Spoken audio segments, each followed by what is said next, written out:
Hello guys, welcome to my channel again. Ngayon guys, ang i-vlog ko sa inyo today is kakaiba na naman guys. Isi-share ko lang yung naging friend ko sa isang mayroon siyang isang farm na lagi kami kumukuha ng mga biik. Doon kami bumibili ng biik. So, panoorin nyo guys. Hello guys, welcome back to my channel. Yan guys, ito yung sinasabi ko sa inyo na kaibigan kong mayroong farm. Ang farm niya guys, ang location sa farm niya ay sa Bonot, Carrascal, Surigao del Sur. Tapos ito si Sir, tinatawag ko siyang Sir kasi sige, syempre professional naman. Lagi ko siyang hinihingi ng payo about sa mga baboy. Kagaya ngayon na mayroon na lagi kong kung anong gagawin kasi di ba mahirap mag-alaga ng mga biik. So, yan naging kaibigan ko siya dahil doon kami bumibili talaga sa kanya ng biik since nagpapalaki kami ng baboy. Siya yung nagsusupply sa amin ng mga biik. So, ko sa inyo kung gaano siya kabait. Yung asawa naman niya ay nagtatrabaho sa isang public nurse dito sa aming lugar. At saka si Sir naman ay si Sir Ermin naman ay nagtatrabaho bilang isang nurse sa isang kilala din dito sa aming lugar.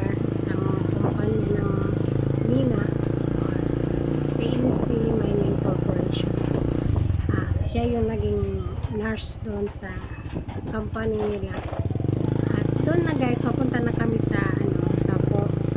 farm na tinatayuan niya na sa lugar na pinagtayuan niya ng farm. So,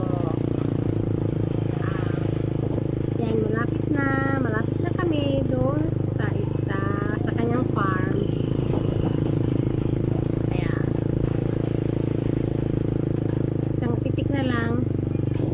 Darating na natin yung farm ni Sir Ermin.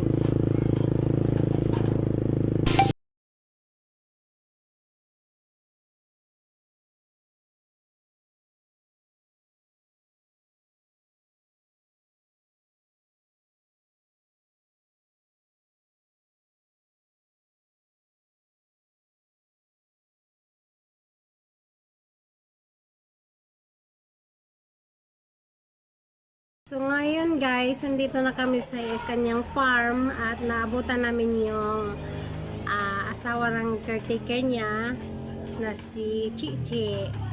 Si Chichi yan.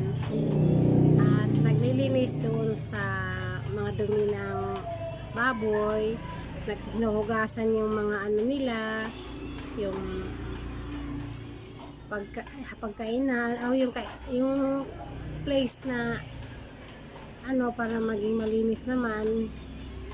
At saka yan kadami yung mga baboy na nakikita ko doon sa farm ni Sir Leon. Yung iba buntis, yung iba nagpapabreeding pa yan. Ang iba naman ay nanganganak na doon sa kabilang At marami siyang mga biik doon sa may bandang yan siya yung burako sa tawag namin yung siya yung yan, ang daming biik. Doon makikita mo na sobrang dami. Kaya at healthy pa yung mga biik na nakikita natin dun sa dyan sa farm niya. At hindi lang yan, marami pa doon sa iba na naman yung yung quadra.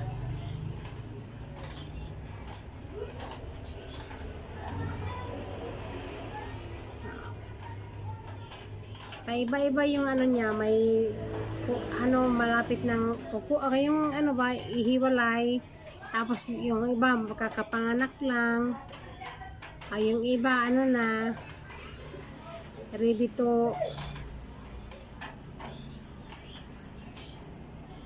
na para kukunin na sa mga bumibili. Yan ang iba, bagong panganak. Ang ibang baboy, bagong panganak pa lang yan. Ang iba naman ay yan, bagong panganak. Yan, bagong panganak pa yan. Tapos yung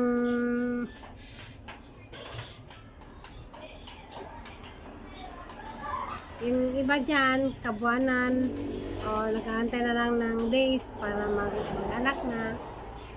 Yan, mga buntis lahat yan nandyan. Kaya, kung sino yung may gustong bumili ng mga pig, doon na kayo bumili kay Sir Buyon. Sir Buyon is very approachable man. Madaling malapitan, madaling i-approach sa mga kung may problema ka about sa mga baboy, madali lang siyang kausapin, magbibigay talaga na agad ng payo.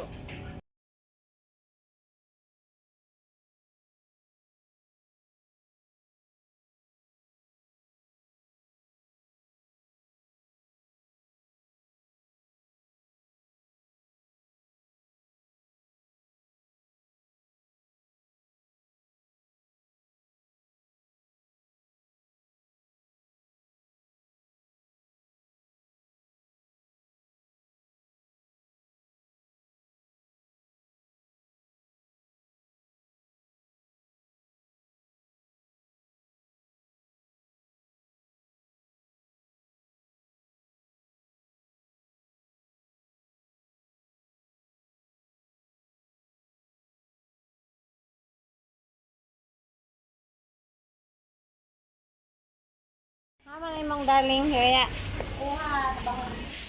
dili na kamo na naman na doha dili nagkuan maintain mayo mo kamo pa yamo buta na po si sir, di ba? Abaya dili manigdaghanan na yung mga anay na mga di ba kani mga anay yun ang tanan no? Mga dagat lang yun. Ogan,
ito.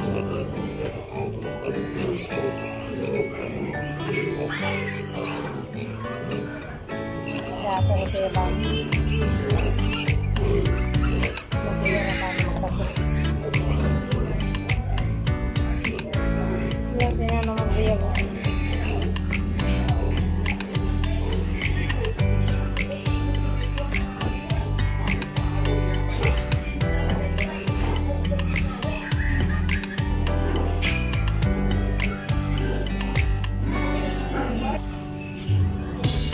Shout out guys sa mga taga-bunot na pinakapaka nga caretaker ni Sir Buyon. Kauban sa yung beautiful excuse me, kauban sa yung beautiful nga asawa na dito nagsilhig.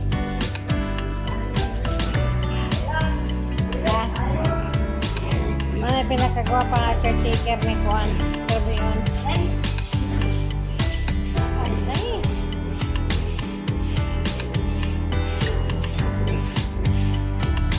ba sa mga nabasa yung bisyo? Lagyan mo tayo eh? Oh? Lagyan naman tayo mo. Ha? Nak! Dagang kay ko atok mga pautang nga pagkabayan o kabayari. Hindi naman lang kita makaasa. Oo. Hindi na gano'n na oh. Na.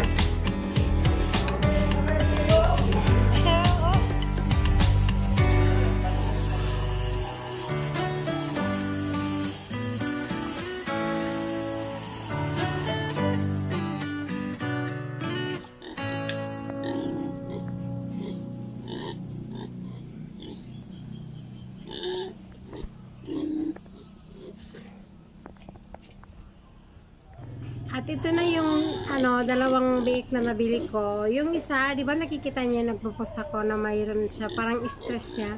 Yun, kaya ginawa naming dalawa. Hinati namin yung kulungan nila. Yung isa malaki na, tingnan mo, parang malitso na yata. Yung isa naman, yung may sakit dati, yan,